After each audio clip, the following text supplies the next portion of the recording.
আল্লাহ পাক ডাক দিয়া বলেন, ফেরেশতারা রে,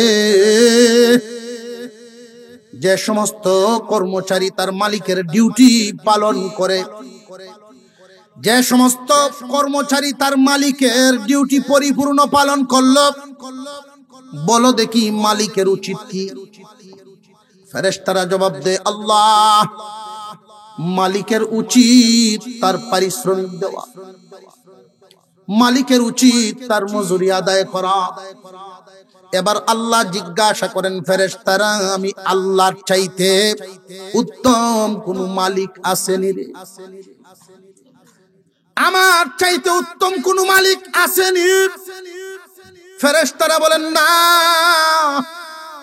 আপনার চাইতে উত্তম কোন মালিক নাই, আপনার চাইতে ভালো কোন মালিক নাই।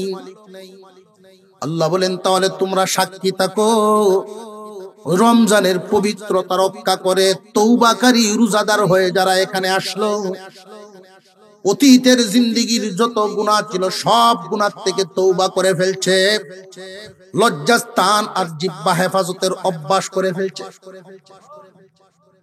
আমি আল্লাহ এদেরকে এমন ভাবে মাপ দিলাম, নবজাতক শিশুর মতো নিষ্পাপ বানায়া দিলাম। এখন বুঝাইছে পরহেজগার কেমনে হয়। রোজা দেওয়ার উদ্দেশ্য আল্লাহ যে রোজা দিলেন, আল্লাহ চান না তার কোন ইমানদার বান্দা গুনাহ সহ দুনিয়া চান, কারণ গুনাহ সহ ছাড়লে সাজা। এই গুনাহ নামক ময়লা নিয়ে জান্নাতে যাওয়া যাবে না, ময়লা তো সাফ করতে হবে। এই ময়লা সাফ করার জন্য নিবেন কোথায়? জাহান্নাম নামক আগুনে। কাফেরদেরকে আল্লাহ পুরাবেন লাকড়ির মতো, ইমানদারকে আল্লাহ পুরাবেন স্বর্ণের মতো।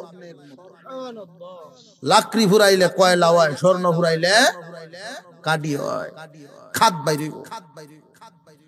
তুমি যদি তোমার গুনাহ নামক ময়লা দুনিয়াতেই সাফ করাইয়া যেতে পারো, আল্লাহ তোমাকে জাহান্নামে না জ্বলাইয়া জান্নাত দিয়ে দেবে। হাসরের মাঠ যখন কায়েম হবে, লৌহে মাহফুজ, কুরআনুল কারীম দুনিয়াতে আসার আগে কোথায় ছিল? লৌহে মাহফুজ। আল্লাহ পাক জিজ্ঞাসা করবেন, লৌহে মাহফুজ আমার কালাম না তোমার হেফাজতে ছিল, আমার কালাম কই? আল্লাহ পাক রব্বুল আলামিন লৌহে মাহফুজকে জিজ্ঞাসা করবেন, আমার কালাম কই, আমার কালাম? লৌহে মাহফুজ জবাব দিবে, আল্লাহ, জিবরাইল আমিন আমার কাছ থেকে নিয়ে গেছে। আল্লাহ পাক জিবরাইল আলাইহিস সালামকে জিজ্ঞাসা করবেন, জিবরাইল, আমার কালাম যে আনছো হেফাজতের সাথে আনছো নি? কই রাখছো? যে আপনার হাবিবের কাছে তো পৌঁছায় দিয়ে আসলাম। আপনার আমার পয়গম্বরকে আল্লাহ জিজ্ঞাসা করবেন, দোস্ত, আমার কালাম আপনার কাছে ছিল, হেফাজত করছেননি? হুজুর আকরাম সাল্লাল্লাহু আলাইহি ওয়াসাল্লাম বলবেন, আল্লাহ, আপনার কালাম হেফাজতের জন্য আমি তায়েফে রক্ত জড়াইছি, আপনার কালামের হেফাজতের জন্য আমি উহুদে দান শহীদ করেছি, আপনার কালাম হেফাজতের জন্যই আমার কষ্টে করা সাহাবীরা, আমার কষ্টে করা সাহাবীরা নিজের গলা কেটে শহীদ হয়ে গেছে। এখন আমার কালাম কই? যে আপনার কালাম আমার উম্মতের হেফাজতের জিম্মাদারিতে দিয়েছি। আল্লাহর রাসূলের উম্মত যদি দাবি করে, তাহলে কোরআন হেফাজতের জিম্মাদারিতে শামিল হবে। আল্লাহর রাসূলের উম্মত যদি দাবি করতে হয়, কোরআন হেফাজতের জিম্মাদারি নিতে হয়। আল্লাহ পাক জিজ্ঞাসা করবেন, আমার দোস্ত হাবিব আমার, আপনার উম্মতেরা কি আমার কালামের হেফাজত করতে পারছে যথাযথ? হুজুর আকরাম সাল্লাল্লাহু আলাইহি ওয়াসাল্লাম বলবেন, আল্লাহ, আপনার কালামের হেফাজত কি পরিমাণ করছে বা কেমনে করছে না করছে আমার উম্মতকে জিজ্ঞাসা লাভ নাই, আমার উম্মতকে জিজ্ঞাসা করিয়েন না, বরং আপনি আপনার কালামকেই জিজ্ঞাসা করেন, আপনার কালামকে জিজ্ঞাসা করেন। আল্লাহ পাক ডাক দিবেন আল্লাহর কালামকে। ওই দিন হাসরের মাঠে হাফেজে কোরআনদের সিনার ভিতর থেকে আল্লাহর সামনে আল্লাহর কালাম হাজির হয়েছে। আল্লাহ পাক জিজ্ঞাসা করবেন, ও আমার কালাম, উম্মতে মুহাম্মাদি, আমার হাবিবের উম্মত তোমার হেফাজত করছেনি? করিয়া থাকলে কেমনে হেফাজত করছে কিছু বর্ণনা দাও। আল্লাহর কালাম বলতে থাকবে, আল্লাহ, একদল মানুষ তো আমার হেফাজত করেছে আমাকে মুখস্থ করার মাধ্যমে।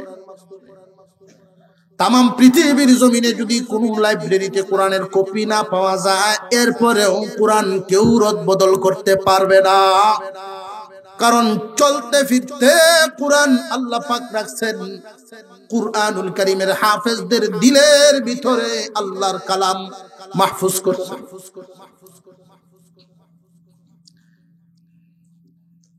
একদল মানুষ আমাকে মুখস্থ করার মাধ্যমে কোরআন হেফাজত করে ফেলছে। একদল মা বাবা তার সন্তানকে মাদ্রাসায় 7 বছর 8 বছর 10 বছরের সময় দিয়া দিত। যেই শিশুটা মার সাথে ঘুমাইবার কথা, ওই শিশু মাদ্রাসার ফ্লোরে ঘুমায়। উদ্দেশ্য একটাই, আল্লাহর কালামের হেফাজতকারী। প্রচন্ড শীতের মধ্যে মা এবং বাবা যখন লেপতুষকে ঘুমায়, মা বাবার তখন মনে হয় যে তাদের কলিজার টুকরা সন্তানটা তো মাদ্রাসার ফ্লোর। মনরে সান্ত্বনা দিত, দুনিয়া কামাইয়ের জন্য দেই নাই, আল্লাহর দেওয়া সন্তান আল্লাহর কালামের হেফাজতের জন্য দিছি। আল্লাহ পাক ঘোষণা করবেন, ফেরেশতারা, এমন কুরবানিওয়ালা মা বাপ যার সন্তানকে দুনিয়া কামাইয়ের জন্য দেয় নাই, কোরআন হেফাজতের জন্য দিয়া দিছে, এই বিশাল হাসরের মাঠ থেকে এই কোরআনে হাফেজ আলেমদের মা বাবারে খুঁজে খুঁজে বের করো। সুবহানাল্লাহ। হাফেজ আলেমদের মা বাপগণকে খুঁজে খুঁজে আনিয়া এক সাইড করো, প্রত্যেকের মাথায় নূরের টুপি পরায়া দাও। হাফেজ কোরআনদের মা বাবা, আলেম উলামাদের মা বাবার মাথায় নূরের টুপি পরায়া দেওয়া হবে। এবার আল্লাহ পাক ঘোষণা দিবেন, ও আমার কালামের হেফাজতকারীগণ, আপনারা পুরস্কার গ্রহণ করেন, আপনাদের মর্যাদা আমি বাড়ায়া দিচ্ছি। আল্লাহর ঘোষণা হবে, ও আমার হাফেজগণ, কোরআন হেফাজতকারীগণ, তোমরা তোমাদের পুরস্কার বুঝিয়া লও। কি পুরস্কার ঘোষণা দিবেন? ক্বালান নবী সাল্লাল্লাহু আলাইহি ওয়াসাল্লাম, মান ক্বারাআল কুরআন ফাস্তাদহারাহু ফাআহাল্লা হালালাহু ওয়া হাররামা হারামাহু আদখালাহু আল্লাহুল জান্নাতা ওয়া শাফাআহু ফি 10রাতিন মিন আহলি বাইতিহি কুল্লুহুম ক্বাদ ওয়াজাবাত লাহুন নার। আল্লাহর পয়গম্বর বলেন, হাসরের মাঠে হাফেজে কোরআন, আল্লাহর কালামের হেফাজতকারী যারা, এদেরকে আল্লাহ পুরস্কার ঘোষণা দিবেন। প্রত্যেকের আহাল থেকে, পরিবার পরিজন থেকে এমন 10 জন মানুষ যাদের সাজা ঘোষণা হয়ে গেছে, জাহান্নামের রায় হয়ে গেছে। 1 কোটি বছর, 10 কোটি বছর, 20 কোটি বছর জাহান্নামে জ্বলবে, এমন রায় হয়ে গেছে। আল্লাহর নবী বলেন, এই সাজাপ্রাপ্ত আসামিদের পক্ষে হাফেজে কোরআন আল্লাহর দরবারে সুপারিশ করবে, আল্লাহ তাদের মাফ করে দিবেন। হাফেজে কোরআন ডাক দিয়ে বলবে, আল্লাহ, আমার চাচারে দরিয়া লয়ে যায়, তোমার জাহান্নামের ফেরেশতারা আমার চাচারে নিয়ে গিয়ে তারে মাফ করে দাও। আমার বড় ভাই নিয়ে যায়, আমার দাদারে নেই, আমার নানারে নেই, তারে মাফ করে দাও। সাজা প্রাপ্ত 10 জন আসামিকে হাফেজে কোরআনের সুপারিশে মাফ করে দেওয়া হবে। এইভাবে সুপারিশ করতে থাকবে হাফেজগণ, আলেমগণ। হাফেজ কোরআন 10 জনের পক্ষে সুপারিশ করবে। আলেম ওলামাদের সংখ্যা উল্লেখ করা হয় নাই। আলেমদের মর্যাদা অনুযায়ী তাদেরকে আলেমদের মর্যাদা অনুযায়ী সুপারিশের পাওয়ার দেওয়া হবে। আল্লাহর নবী শুধু বলেন 3 দল মানুষ কিয়ামতের কঠিন ময়দানে সুপারিশ করবে।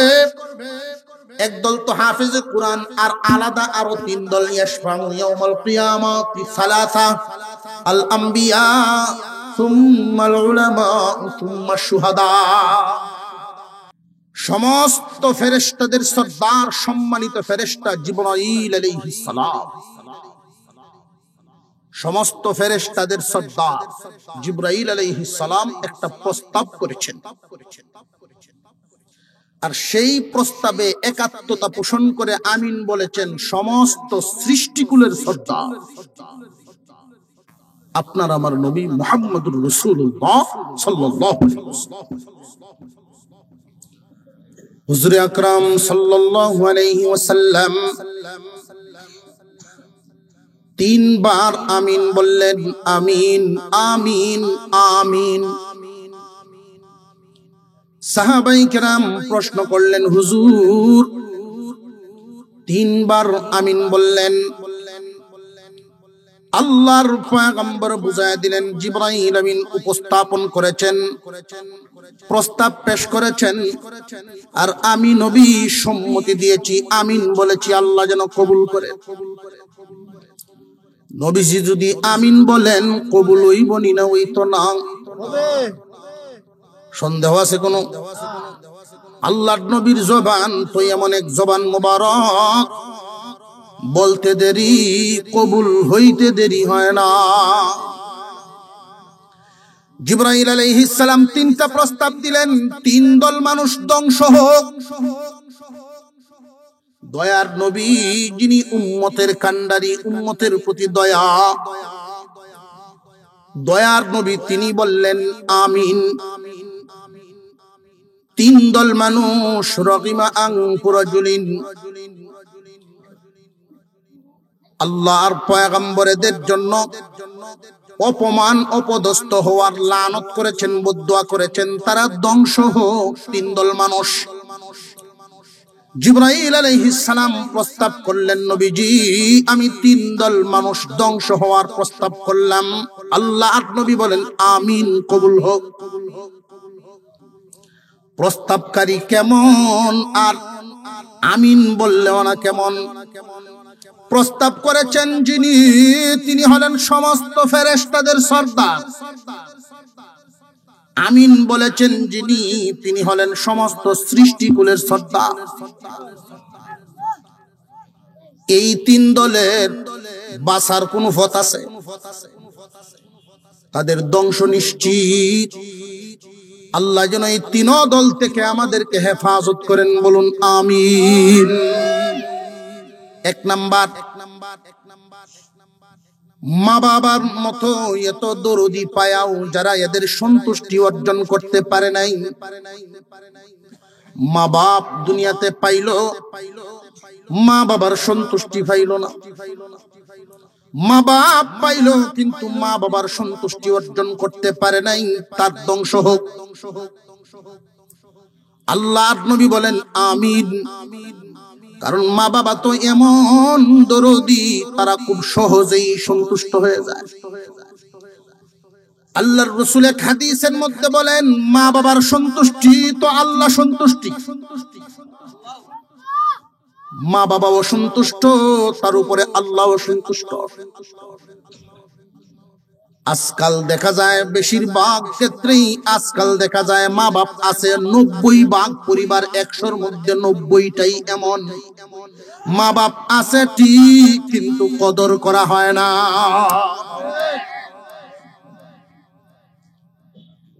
সমাজ ব্যবস্থাও, আমাদের সমাজপতি যারা বর্তমান সমাজ চালান যারা, তারাও এখন গা ছাড়া চলাফেরা, তারাও এত নজর নাই। কোন ছেলে তার বাবার সাথে বেয়াদবি করলো, যিনি এলাকা পরিচালনা করেন, মাতাব্বরি করেন, উনি কোনো অ্যাকশনে যান না। কাল লাগিন কে লাগিয়া পূজামাতাত লয়। কিন্তু এমন একটা সময় ছিল আমাদের এই সমাজ ব্যবস্থাটা, কোন গ্রামে যদি মা বাবার সাথে বেয়াদবি করত কোন ছেলে, ওই গ্রামের মাতাব্বরগণ একটা শাস্তি দিতেন, এই বয়সের যত ছেলে আছে সব সোজা হয়ে যেত। এক শাস্তি দীক্ষা সব সোজা। মার সাথে বেয়াদবি করছে এক যুবক, তো এলাকার মাতবর যিনি আছেন উনি আরো 2-4 জন লইয়া বলছেন, আরে দর মার সাথে বেয়াদবি করছ বলে, হ শাস্তি বুক করুন লাগবো, যা দিবেন তাই মানা। তার ফেডো একটা কলসি বাইন্ধে দিছে পানি ভরিয়ে, গলা রশি লটকায়া পেট পর্যন্ত দিছে, যে সারা গ্রাম লইয়া ঘুরবে আর মুখ দিয়ে স্বীকার করবে মার সাথে বেয়াদবি করছিলাম, এই জন্যই শাস্তি। যত ছেলেরা দেখবো এটি হইব আলিফের মতো সোজা, আর তোর হইব জীবনের শিক্ষা। আজকাল বর্তমান সমাজে মা বাবার সাথে কি পরিমাণ বেয়াদবি, 2-4 কলম লে আভরা করিয়াই বাপেরে জিগা কিতা বুঝো তুমি, বাপেরে কয়, বাপেরে হুজ করে কিতা বুঝো, বাপে মনে মনে কর বাবারে বুঝি না তো এমন জিনিস নাই, তোর সামনে আইলে ও বুঝিয়ে থাকে।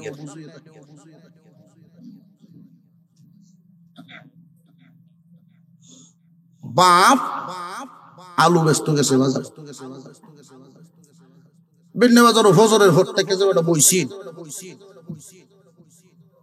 9টার দিক দিয়ে ছেলে আইছে, আব্বা এক বস্তা আলু হম নিয়েছে না, কই ও ফুট ও তো তাড়াতাড়ি ব্যবসা হন যায়, কই তুমি উঠো আমারে দেও, কয়েছে তুই বউ আমি হাত মুখটা ধুয়ে একটা চা খাই, বেটা হাত মুখ ধুয়ে এক কাপ চা খাই আয়া দেখে এক বস্তা আলু বেচছে, বেটা ভাল্লা ভাতর দুইটাছে। ছেলে অল্প সময়ের ভিতরে বস্তা বেচছে, কিরুভূত এত তাড়াতাড়ি কেমনে বেচছস? ছেলে জবাব দেয়, ব্যবসা জানুন লাগবে না, ব্যবসা তো আগে জানুন লাগবে।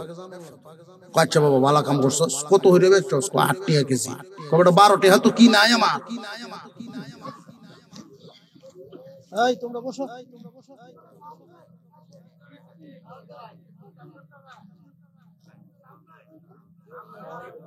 আল্লাহু আকবার। বাপ খুব আফসোস করলো কতক্ষণ, আচ্ছা যা যাই করছস দেখি হাঁটি দে, 8 টাকা হইরে যাবে চোসই পয়সাটি দে, তোমার আসলে আন্তাজ নাই, আমি মাপে দে কুলাইতাম পারি না, পয়সা লইম বলা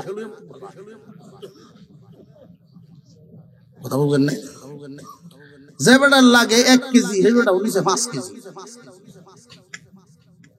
ফুট সঠিক বুঝার কারণে না বেশি বুঝার কারণে? বেশি বুঝুইয়া।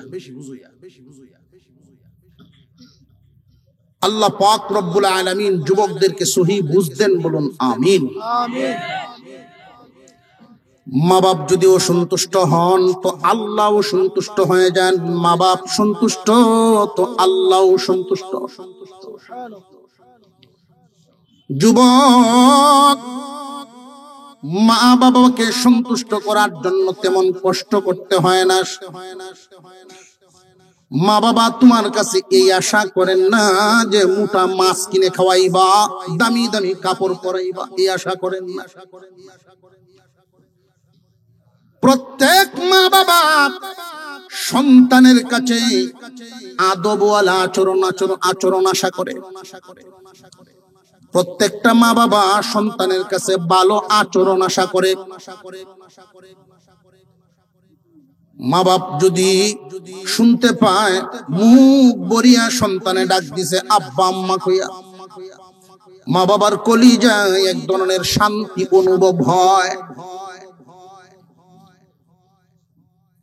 যুবক নতুন নতুন বিয়ে করলো, এক বাপের এক পুত, বাবায় বড় আদর করে বিয়ে শাদী করায়া সংসার পাতায়া দিল। কিছুদিন পরেই বৌমার শাশুড়িতে ঝগড়া শুরু হয়।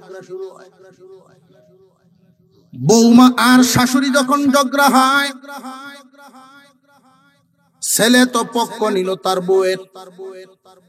বেশিরভাগ ক্ষেত্রেই তো এমন হয়, বউয়ের পক্ষ তো লয়।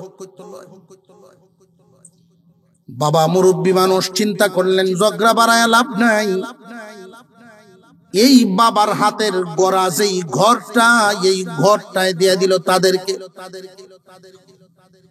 বাড়িটাও তো বাপের কামাই, ঘরটাও বাপের হাতেরই। নাও তোমরা এখানে বসবাস করো, আর আমরা তো জীবন শেষ পর্যায়ে বুড়া বুড়ি ছোট্ট করে সময় কাটায় নিতে পারি। আলাদা হয়ে গেল।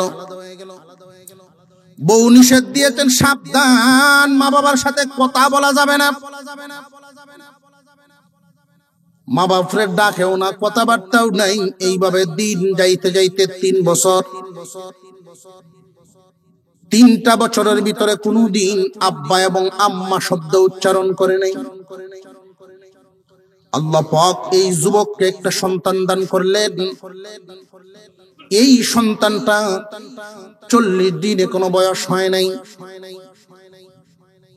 একদিন হঠাৎ করে এই যুবকের বিবেকটা জাগ্রত হয়ে গেল। কিছুক্ষণ পরে পরে বাচ্চার কান্নার আওয়াজে তার ঘুম ভাঙে।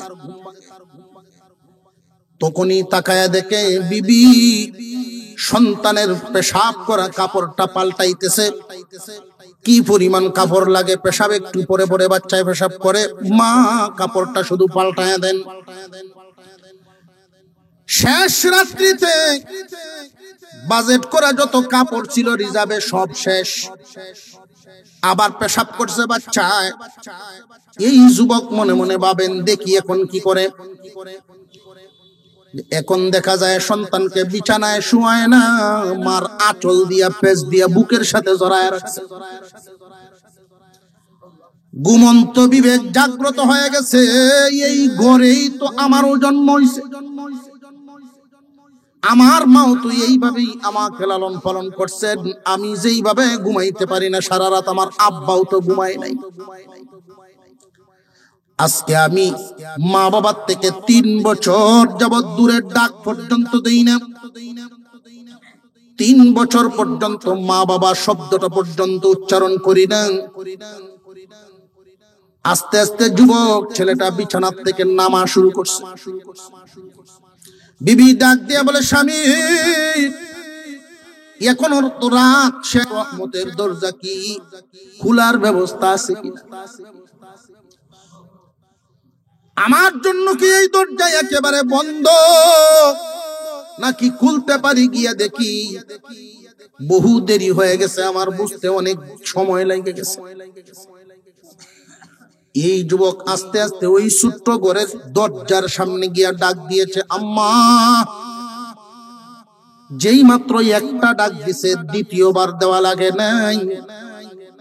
3 বছর যাবৎ যে ডাকে না, কোনো অভিমানও নাই। এমনি বুড়া বুড়ি মা বাপ দুজন একসাথে তাড়াহুড়া করে দরজা খুলে সামনে হাজির। কিরে বাবা, এত গভীর রাতে কি ব্যাপার? 3 বছর যাবৎ ডাক দেস না, হঠাৎ করে এই মুহূর্তে আম্মা কয়া ডাক মারছস। তোর কি কোনো বিপদ নাকি বাচ্চার কোনো সমস্যা? ছেলে মা বাবার পায়ের মধ্যে পড়ে গেছে, ভুল করে ফেলছি, 3টা বছর যে ডাক দেই নাই, ইয়ার পরেও তো তোমরা রাগ করে থাকো নাই, অভিমান নাই, ডাক দেওয়ার সাথে সাথেই তো সামনে হাজির হয়ে গেছে। মা বাবার হৃদয় খুশি করা তেমন কঠিন নয়, অত্যন্ত সহজ। মা বাপ তোমার একটু ভালো আচরণের আশা করেন। তুমি যদি ভালো আচরণ দেখাও, মা এবং বাবা বড় খুশি হয়ে যান। মোটা দামি মাছ কিনে খাওয়াইলা, দামি কাপড় পরিধান করাইলা, কিন্তু আচরণ করো খারাপ, মা বাবার মন খুশি হবে না। মাতা পিতার সাথে আদব বলা আচরণ করবা, নিম্ন আওয়াজে কথা বলবা, আদবের সুরে কথা বলবা, এটাই আল্লাহর আদেশ। পুরুষদের জন্য জানিয়া রাখবেন, পুরুষদের জন্য আল্লাহর হুকুমের পরেই মা বাবার আদেশ মানা। আল্লাহর হুকুম, আল্লাহর পাওনা আদায় করার পরেই মা বাবার পাওনা আদায় করা লাগবে। পুরুষ জাতি, নারী জাতির জন্য আল্লাহর হুকুম পালন করার পরেই স্বামীর হুকুম। কথা বুঝে আসতেছে? আল্লাহর হুকুম পালন করার পরেই স্বামীর হুকুম পালন করবে তারা নারী। পুরুষ জাতি আল্লাহর পাওনা আদায় করার পরেই মা বাবার পাওনা আদায় করবে। মা বাবার পাওনা আদায় করবা কেমনে? তারা আমরারে আদায় করছে যেমনে। কথা বুঝে আসতেছে? এই পাওনাটা আদায় করব কখন? তারা বার্ধক্যে পৌঁছে যাবে যখন। কোন মা বাপ সন্তানের কামাই খাওয়ার আশায় লালন পালন করে না। সন্তান যে লালন পালন করে, সন্তানের কামাই খাইব এই আশায় কিন্তু লালন পালন করে না। যে কেমনে বলেন আপনি? এর প্রমাণ হইল, লক্ষ্য করে দেখবেন, যদি কামাই খাওয়ার আশায় কেউ সন্তান পালতো, আতুর লুলা ল্যাংরা কানা এই জাতের সন্তান কেউ ভাল লয় না। বরং এই জাতের সন্তানদেরকে মা বাবা আদর আরো বেশি করে। এতে বোঝা গেল কামাই খাওয়ার আশা নাই। মা বাবা যদি অসুস্থ হয়, বিছানায় পড়ে যায়, সন্তানের কাছে বিরক্তি লাগে। নিজের চোখে দেখা, আমাদের পার্শ্ববর্তী ঈশ্বরগঞ্জে বাড়ি, 4 বছরের একটা শিশু, ঢাকা শিশু সদর হাসপাতাল, ঢাকার যে শিশু হাসপাতালের সামনে, এই 4 বছরের শিশুটাকে নিয়ে উনি পুরা সারা বছর, একটা বছর পর্যন্ত কাঁধে করে। বাচ্চার কিডনি দুটা নাই, দুটা কিডনি নষ্ট। এরপরেও তার এক আরা সম্পদেই বাচ্চার পিছনে ডালছে। এই বাচ্চারে কাঁধে করিয়া করিয়া এই শিশু হাসপাতালের সামনে ঘুরে এই লোকটা চোখের পানি সারে কান্দে আর কয়, যদি আমার সন্তান বাঁচে, সম্পদ গেলেও কোনো আশা নাই, কষ্ট নাই, কোনো কষ্ট নাই, আমার সন্তানটা যেন বাইচা থাকে। হাসপাতালের বারান্দায়, হাসপাতালের গেইটে ঘুরে 1 বছর যাবত। সন্তান জানিয়া রাখবেন, মা বাবার পাওনা যদি আদায় করতে পারেন, তাদেরকে খুশি করতে পারেন, যে সমস্ত সন্তানাদি, যে সমস্ত সন্তানাদিরা মা বাবারে খুশি করতে পারবে, মা বাবার সন্তুষ্টি অর্জন করতে পারবে, আল্লাহ পাক এই জাতীয় সন্তানদের প্রতি সন্তুষ্ট হয়ে যান। সন্তুষ্ট হয়ে 4টা পুরস্কার দেন। 3টা দেন দুনিয়াতে, 1টা দেন আখিরাতে। দুনিয়ার জমিনের 3টা নিয়ামত। 1 নাম্বার নিয়ামত, কামাই রুজিকে আল্লাহ বরকত ঢেলে দেন। 2 নাম্বার, তার নিজের যেই সন্তানাদি হবে, এগুলো মানুষের মতো মানুষ হইব। 3 নাম্বার, যতদিন আল্লাহ তারে বাঁচায়া রাখবেন, সুস্থ একটা হায়াত দিবেন, বিছানায় ফালায়া মানুষের উপরে বোঝা বানাবেন না। দুনিয়াতেই 3টা নিয়ামত।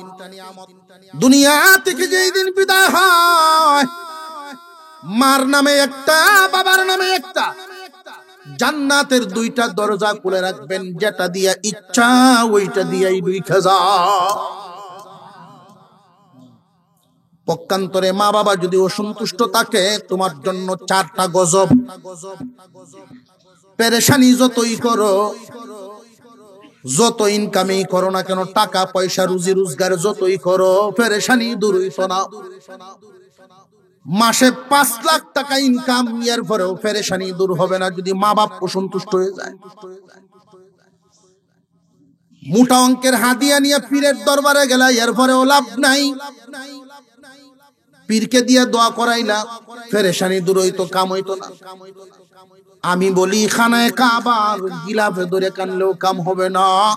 কারণ তোমার দোয়া বা বরকতের সিন্ধুক তোমার ঘরে, সেখানে তালা মাইরে রাখছো। বরকতের সিন্ধুক তো তোমার ঘরে। মা বাপরে যদি খুশি বানাইতে পারো, মা বাপ যদি সন্তুষ্ট থাকে, আল্লাহ তোমার প্রতি সন্তুষ্ট হয়ে যাবেন।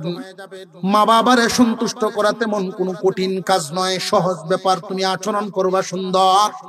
মা বাবার সামনে উচ্চ আওয়াজে, দমকের সুরে তাদের সাথে কথা বলবা না। তোমার হৃদয়ে সর্বোচ্চ আদব, সর্বোচ্চ আদব যেটা আছে ওইটাই রাখবা মা বাবার জন্য। কিন্তু আদব কায়দা মা বাবার সামনে আজকাল দেখায় না, দেখায় ভিন্ন মানুষের কাছে। মা বাবার সামনে দম খায়া কথা কয়। মুসলমান ইমানদার ভাইয়েরা আমার, 1 নাম্বার, মা বাবার মতো নিয়ামত পায়াও যারা আল্লাহ সন্তুষ্টি, মা বাবার সন্তুষ্টির মাধ্যমে আল্লাহকে খুশি করতে পারলো না, মা বাবার মতো দৌলত পায়াও মা বাবার সন্তুষ্টি অর্জন করতে পারে নাই, জিবরাইল আমিন ফেরেশতাদের সর্দার, সমস্ত ফেরেশতাদের সর্দার জিবরাইল আলাইহিস সালাম বলেন সে ধ্বংস হোক। সমস্ত সৃষ্টিকুলের সর্দার বিশ্ব নবী বলেন আমিন। যার ব্যাপারে এই ঘোষণা হইল তার বাঁচার কোনো পথ আছে? 2 নাম্বার, ওই ব্যক্তি ধ্বংস হোক যে নবীজির নাম শোনার পরেও দুরূদ পড়ল না। কথা বুঝে আসতেছে? তবে এখানে কয়েকটা কথা না বললে আপনারা বিভ্রান্তিতে পড়তে পারেন। দুরূদ পড়া 4 প্রকার। কয় প্রকার? 4 প্রকার। আমরা সন্ধ্যা বেলায় জিমায় গেলে কয় প্রকার? কয় প্রকার? মোটামুটি ময় মুরব্বীরা আওয়াজ শোনা যায়, আবুদুল যুবকরা জিম্মারে বলছে। ফরজ দুরূদ পড়া ফরজ, দুরূদ পড়া ওয়াজিব, দুরূদ পড়া সুন্নাত, দুরূদ পড়া মুস্তাহাব। কয় প্রকার? 4 প্রকার। উম্মতে মুহাম্মাদি জীবনে একবার দুরূদ শরীফ পড়া ফরজ, জীবনে একবার পড়া, আরো জোরে কোন? ফরজ। আল্লাহর রাসূল সাল্লাল্লাহু আলাইহি ওয়াসাল্লামের নাম শুনলে দুরূদ পড়া ওয়াজিব। রাসূলের নাম শুনলে দুরূদ পড়া ওয়াজিব। মুহাদ্দিসিন ওয়াল মুফাসসিরিনে কেরাম একটা ব্যাখ্যা করেছেন। আজকে এই মাহফিলে আপনারা বসছেন ওয়াজ শোনার জন্য। ওয়াজ শোনা ফরজ। ওয়াজ শোনা কি? ফরজ। ওয়াজ শুনতে গিয়া আল্লাহর রাসূলের নাম বারবার আসতে পারেনি না? পারে না? একবার পড়া ওয়াজিব। কথা বুঝে আসতেছে? কয়বার পড়া ওয়াজিব? একবার পড়া ওয়াজিব। এই যতক্ষণ বসা থাকলেন এতক্ষণের ভিতরে ওয়াজের ফাঁকে ফাঁকে নবীজির নাম আসবে। বারবারই আপনার উপরে ওয়াজিব নয়, একবার ওয়াজিব। এই বইটাকে বারবার যতবার শুনবেন ওয়াজিব নয় কেন? যে ওয়াজ শোনা ফরজ, দুরূদ পড়া ওয়াজিব। ওয়াজিব বড় না ফরজ বড়? ফরজ বড়। কথা বুঝে আসতেছে না?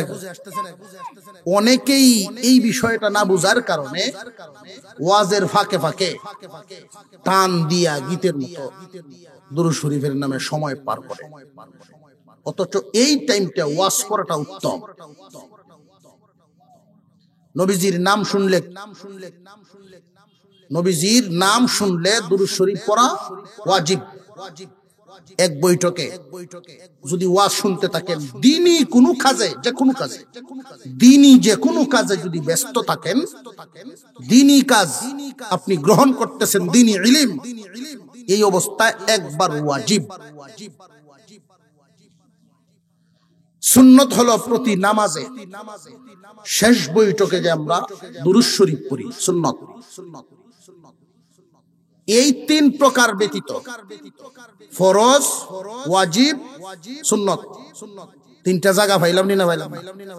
3 প্রকার ব্যতীত জীবনে যতবার যত ক্ষেত্র আছে সববার দুরূদ পড়া মুস্তাহাব।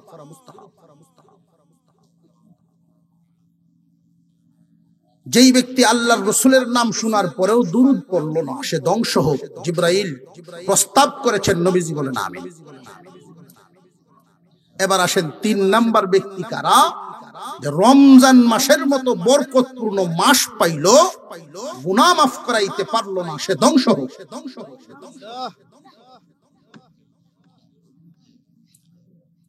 রমজান মাস পাইলে গুনাহ মাফ হবে সব মানুষের না তওবাকারী রোজাদারের? প্রথমেই কথাটা বলছিলাম, মনে আসেনি? রোজাদার দুই প্রকার, তওবা করনেওয়ালা, তওবা না করনেওয়ালা। যে সমস্ত মানুষ রোজা রাখার পরে অতীতের সমস্ত গুনার উপরে তওবা করে ফেলে, যে আমি তো পারি, হালাল বিবি আছে, হালাল বিবি সামনে আছে, এরপরেও যেহেতু ব্যবহার না করে থাকতে পারি, হারামটার দিকে না গিয়েও থাকতে, কথা বুঝে আসতেছে নি? হালাল খাদ্য সামনে আছে, এরপরেও তুমি যেহেতু কাউ নাই, নিজেরে রাখতে পারো, এইভাবে অভ্যাস যেহেতু গড়ে উঠতেছে, 1 মাস পর্যন্ত যখন তুমি এই টাইম নিজেকে একটা অভ্যাসে পরিণত করলাম, 2টা অঙ্গকে, একটা হলো লজ্জাস্থান আর একটা হলো জিহ্বা, জবান এবং লজ্জাস্থানের হেফাজত করা যেহেতু রোজার মাধ্যমে শিখে ফেলছো, অন্যায় পথে আর ব্যয় করবা না। নবীজি বলেন এই 2 অঙ্গের জিম্মাদারি তুমি গ্রহণ করো, তোমার 2টা অঙ্গের জিম্মাদারি তুমি গ্রহণ করো, তোমারে জান্নাতে নেওয়ার জিম্মাদারি আমি নবী গ্রহণ করলাম। এই 2টা অঙ্গ হেফাজত করার অভ্যাস শিক্ষা হয় রোজার মাধ্যমে। এই 2টা অঙ্গ হেফাজত করার অভ্যাস শিক্ষা হয় কোন ইবাদতের মাধ্যমে? রোজার মাধ্যমে। শবে সাদিকের আগ থেকে নিয়ে সূর্য ডুবা পর্যন্ত লম্বা এক সময় বিবি কাছে আছে, এরপরেও তুমি ব্যবহার করো নাই, তোমার রোজা নষ্ট হবে বলে। হালাল খাবার তোমার সামনে, পেটও আছে কিদা, এরপরেও তুমি খাও না, রোজা নষ্ট হবে বলে। এইভাবে যে অভ্যাস গড়ে উঠলো, ইবাদতের আশায় আল্লাহর হুকুমে যারা রোজা পালন করতে পারো, 2 অঙ্গ হেফাজত করতে পারো, এই অভ্যাস গড়ে ওঠার কারণে তুমি বান্দা পারবা। সুতরাং অতীতে যা করছো তওবা করে ফেলো, আর ওই দিকে যাব না, অভ্যাস আমার হয়ে গেছে, আমি পারবো, এই 2 অঙ্গকে আর অন্যায় কাজে ব্যবহার করব না। আল্লাহ পাক রব্বুল আলামিন তওবাকারী রোজাদারের জন্য আরেকটা পুরস্কার ঘোষণা করেন। এই পুরস্কারটা হলো শাওয়াল মাসের 1 তারিখ।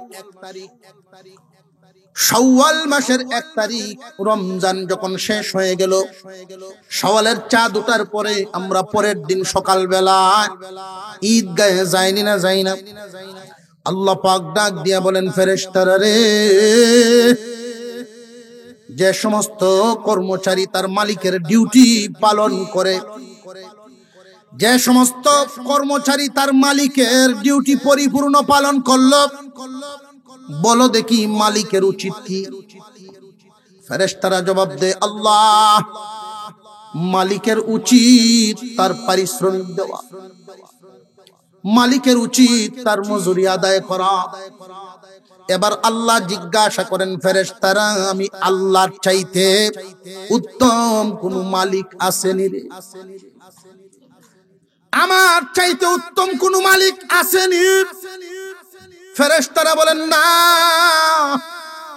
আপনার চাইতে উত্তম কোন মালিক নাই, আপনার চাইতে ভালো কোন মালিক নাই।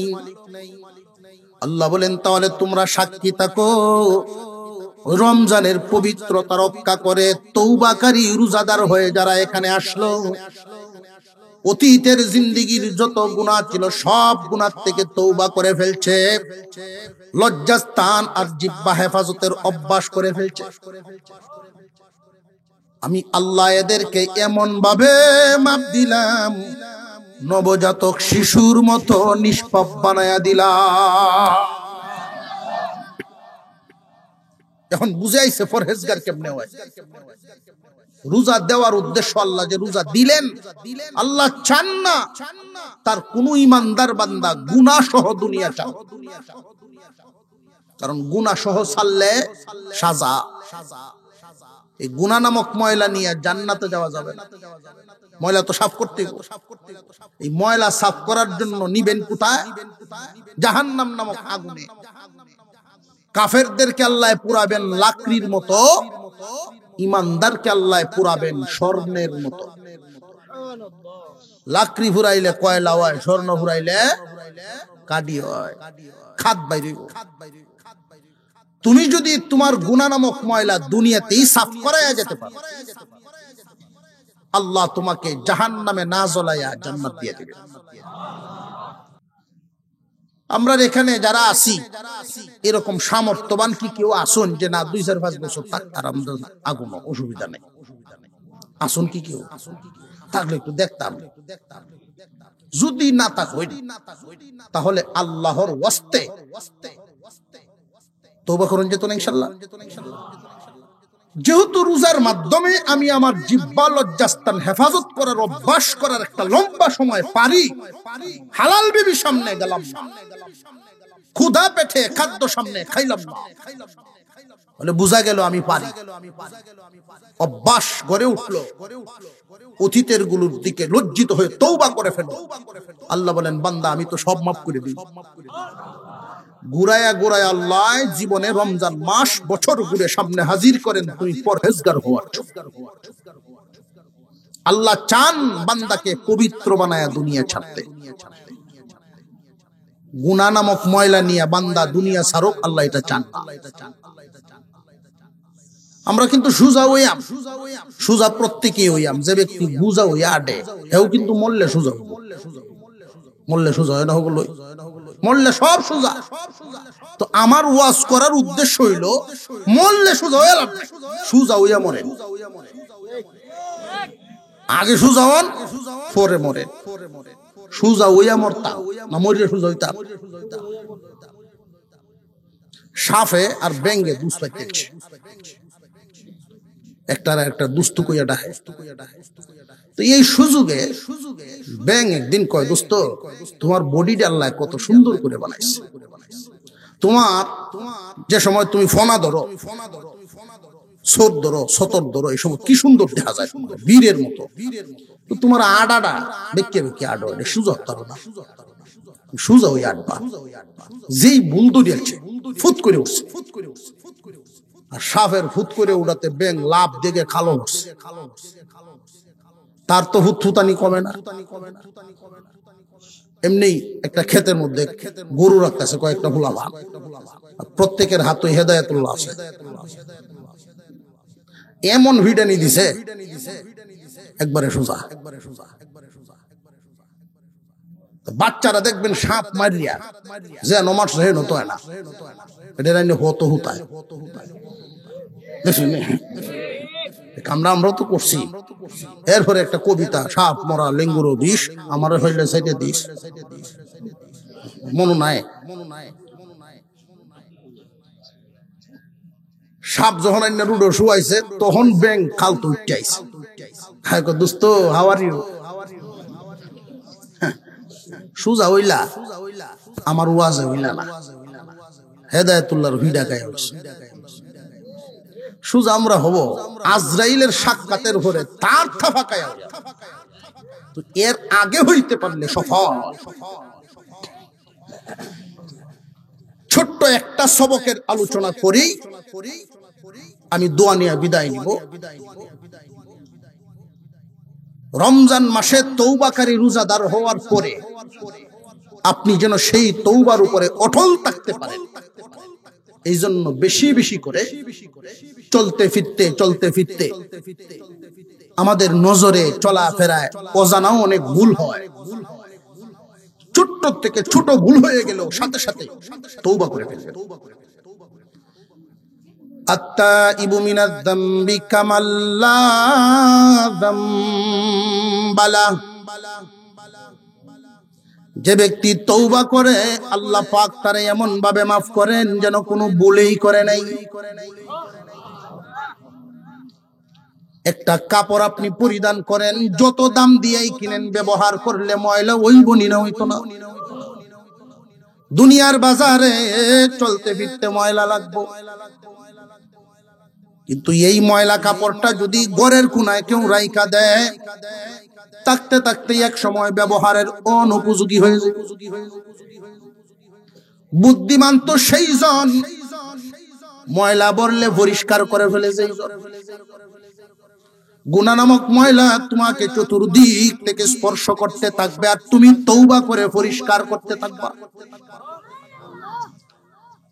তওবার অনেক ধরনের দোয়া কিতাবাদিতে আছে, এর মধ্যে কেউ যদি একবারে ছোট্ট করেও পড়েন যে আস্তাগফিরুল্লাহ আস্তাগফিরুল্লাহ আস্তাগফিরুল্লাহ, তারে আল্লাহ মাফ করে দেয়। বেশি বেশি করে তওবা করার মাধ্যমে জবানের দাম বাড়ে। কেমন বাড়াবারে, কেমন বাড়াবারে? আল্লাহু আকবার। আমরা যারা দাঁড়ায় আছি একটু মেহেরবানি করে ভিতরে আয় ভরি না, ভিতরে আয় ভরেন। আপনারা যখন এইভাবে দাঁড়ায় থাকেন আমরা ডর করে, কারণ কুম্বলা যাইন গেটি নাই। এই দিক দিয়ে দেখেন অনেক ফাঁকা জায়গা আছে, বিশেষ করে যুবক ভাই যারা, তোমরা একটু পিছন দিয়ে ঘুরে এই সাইডে আয় পড়ো। আল্লাহ তাআলা এই মাহফিলকে কবুল করেন, বলুন আমিন। বললাম রব্বানি ভাই, আল্লাহ ওনার দিনের ভিতরে, দিনের মোহাব্বত দিলের ভিতরে আল্লাহ দান করছেন, তার উসিলায় এক প্রতিষ্ঠান করা গেছে। দেখলাম পাগড়ি প্রদান, হাফেজ হয়ে গেছে। তাওরাত, ইনজিল, আসমানি কিতাব, ওইগুলো আল্লাহ নাজিল করছেন, এগুলো পরিবর্তন হয়ে গেছে। কোরআনও আল্লাহ নাজিল করছেন, পরিবর্তন হয় নাই, হবেও না। ওইগুলো পরিবর্তন হইলো, কোরআন পরিবর্তন হইতো না। কেন? যেটা ওইগুলো আল্লাহ নাজিল করছেন ঠিক, কিন্তু হেফাজতের জিম্মাদারি নেন নাই। কোরআন নাজিল করছেন যিনি, হেফাজতের জিম্মাদারিও নিছেন তিনি। আল্লাহ যদি হেফাজতের জিম্মাদারি নেয়, কোন সলিমুদ্দির কাম টাইম আছে? আল্লাহু আকবার করেন, আল্লাহু আকবার।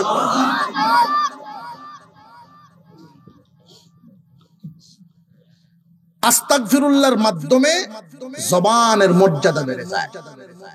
যেই ব্যক্তি আস্তাগফিরুল্লাহ পরে পরে তার জবানের তাসবির মতো বানাইবে, ভুল হইলেই তওবা করে ফেলে, আল্লাহ বলেন বান্দা তোমার জবানটা আমার কাছে ভালো লাগে, এই জবানে যা কইবা আমার কাছে কবুল হয়ে যাবে।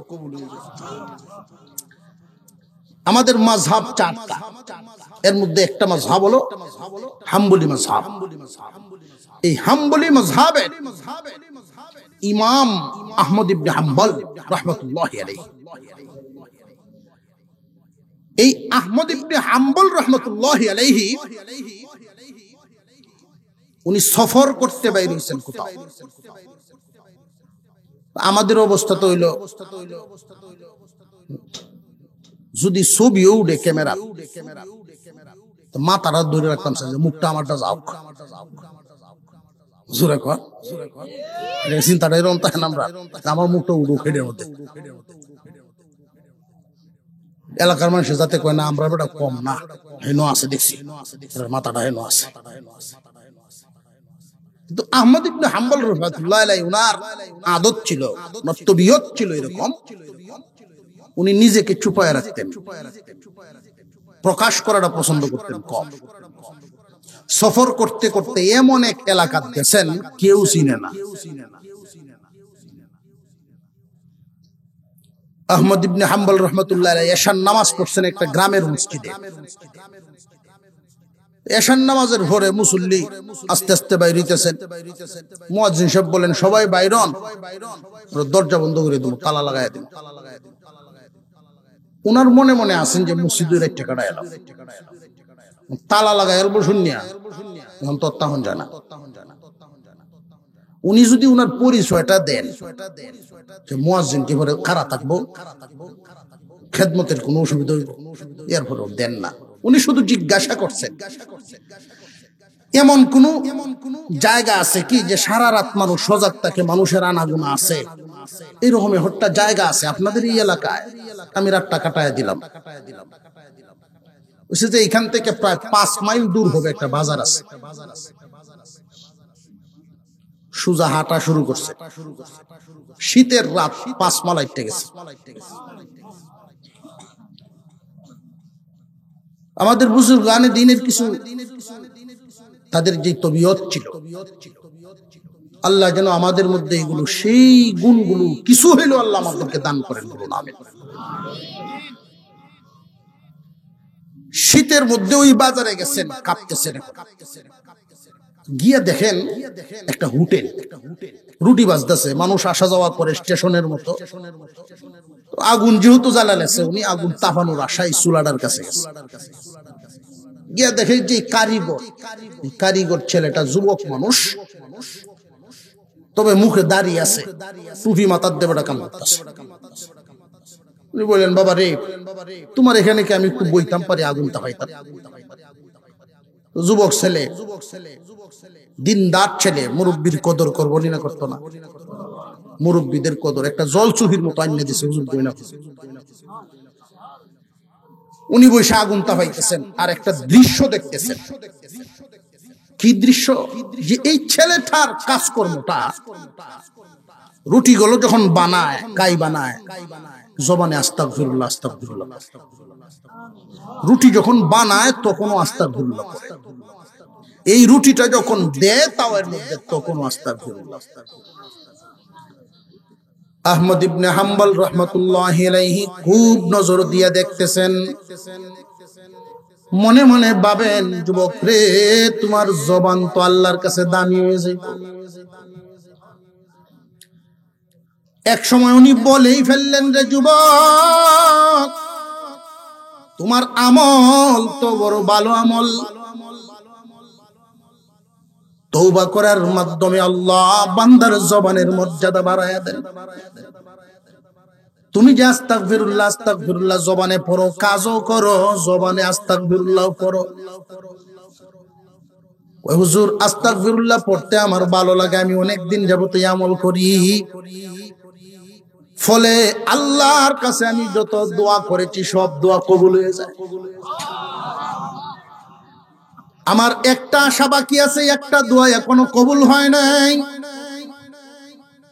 আহমদ ইবনে হাম্বল বলেন, আমি তোমার বাবার বয়সী মানুষ, আমিও দোয়া করব, কোন দোয়া কবুল হয় নাই আমার কাছে বলো, আমিও দোয়া করব।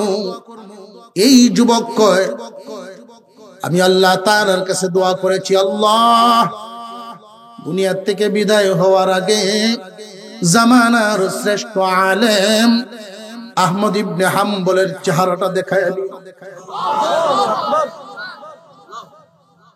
বসা ছিলেন, দাঁড়ায় গেছেন। এই দোয়া বুঝি আল্লাহর কাছে করছ? যে হ্যাঁ, এটা করছি। দুই হাত সামনের দিকে বাড়ায় দিয়া কয়, আয় যুবক, আইরে যুবক, আল্লাহ পাক ওই গ্রাম ঘুরায়া 5 মাইল হাঁটায় আমারে তোমার দোকানের সামনে কেন আনছেন এখন বুঝছি। আল্লাহ রাব্বুল আলামিন তওবাকারীর জবানের মর্যাদা এইভাবে বাড়ায়া দেয়। আহমদ ইবনে হাম্বল বুকের সাথে জড়ায় কয়, যুবক রে, তোমার এই দোয়া কবুল হয়ে গেছে। আমি আহমদ ইবনে হাম্বল বেশি বেশি করে তওবা করবেন, বিশেষ করে রমজান মাসে তওবাকারী রোজাদার হওয়া। একদল তওবাকারী রোজাদার আর একদল তওবাকারী নয়, আগের হালতের উপরে থাকবে। তাদের উপবাস থাকার ফায়দা ছাড়া, উপবাস থাকার কষ্ট ছাড়া, বুক ফিয়াসের কষ্ট ছাড়া কিচ্ছু হবে না। আর যারা তওবাকারী রোজাদার হতে পারে, প্রথম 10 দিনের ভিতরেই তওবাকারী হয়ে গেল, তারা রহমত প্রাপ্ত হলো। তাদের জন্য প্রথম 10 দিন রহমত। নবীজি যে বললেন, রমজানের প্রথম ভাগ রহমত, মাঝখান মাগফিরাত, শেষ ভাগ নাজাত। বছরে এরকম বরকতওয়ালা রহমত নাজিল হয়, বছরে আরো আছে না নাই? মাগফিরাতও আছে না নাই? নাজাতও আছে। নবীজি ভাগ করলেন কেন? মুহাদ্দিসিনে কেরাম বলেন, রোজা দানকারী রোজাদার 2 ধরনের। তওবাকারী রোজাদার, তওবাকারী নয় এমন রোজাদার। যারা তওবাকারী রোজাদার প্রথম 10 দিনে যদি তওবাকারী তওবা করে ফেলে, যে আমি পরহেজগারের পথে হাঁটা শুরু করে দিলাম, আর গুনাহ করব না, এই রোজার থেকেই আমি পরহেজগার হয়ে গেলাম, আল্লাহ বলেন, তোমার জিন্দেগিতে গুনাহ থাকুক, আমি আল্লাহর কাছে ভালো লাগে না, তোমার গুনাহও মাফ।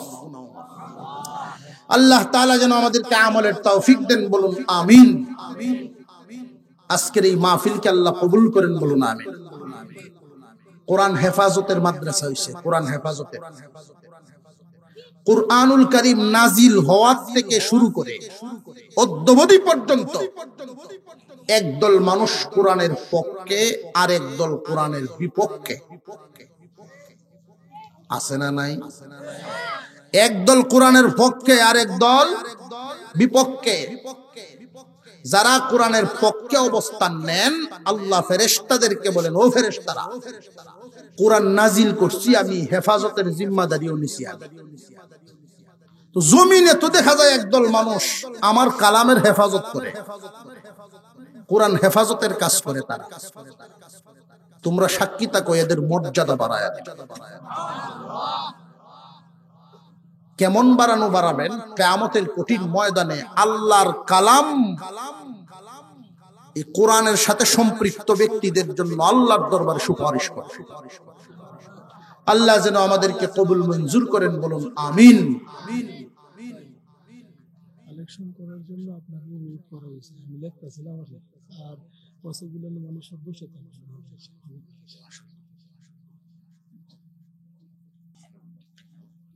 সুপারিশ করবে আর মানুষ জান্নাতের দিকে যাইতে থাকবে। একদল মানুষ এক কিনারে দাঁড়ায় থাকবে, তাদের বংশে কোনো আলেম নাই, বংশে কোনো হাফেজ নাই। মনে মনে তামান্না থাকবে, কেউ যদি এই বিপদের সময় সুপারিশে দাঁড়াইত, এদের পক্ষে স্বয়ং আল্লাহর কালাম, আল্লাহর কোরআন দ্বারা সুপারিশ করা শুরু করে দিবে। আল্লাহ, আমি কালাম এদের পক্ষে সুপারিশ করছি। বাবার রেখে যাওয়া জমিতে ঘর বাড়ি বানাই নাই, বাগান বানাই নাই, কোরআন হেফাজতের ঘর বানানোর জন্য জায়গা দিয়ে দিছে। কুরআনুল কারীম হেফাজত করার জন্য ঘর বানায়া দিছে। কোরআন হেফাজতকারীরা যেন পড়তে পারে, খাবারের ব্যবস্থা করছে, লজিং। কোরআন হেফাজতকারীরা বসিয়া যেন পড়তে পারে, কার্পেটের ব্যবস্থা করেছে, সুযোগ সুবিধা দিয়েছে। আল্লাহ পাক রব্বুল আলামিনের দরবারে আল্লাহর কালাম কুরআন সুপারিশ করতে থাকবে, আল্লাহ এদেরকে তুমি মাফ করো যারা কোনো না কোনো ভাবে কোরআন হেফাজতের সাথে শামিল, কোনো না কোনো ভাবে কোরআন হেফাজতের সাথে শামিল, এদেরকে মাফ করে দাও। আল্লাহ বলবেন এদের আমলনামায় অনেক বড় বড় গুনাহ, অনেক বড় বড় গুনাহ এদের আমলনামায়। আল্লাহর কালাম বলবেন ওদের আমলনামায় গুনাহ, এই জন্যই তো আমি সুপারিশ করতেছি। গুনাহ যদি না থাকতো সুপারিশ লাগতো না। আল্লাহ এদেরকে মাফ করে দাও। আর যদি মাফ না করো, আমি যে তোমার কালাম এটাও স্বীকার করে দেব। আল্লাহ বলবেন মঞ্জুর। আল্লাহর কালাম নাম ধরে ধরে সুপারিশ করতে থাকবে। ওই কিয়ামতের কঠিন ময়দানে, হাসরের মাঠে আল্লাহর কালাম যেন আমাদের পক্ষে সুপারিশ করেন, বলুন আমিন।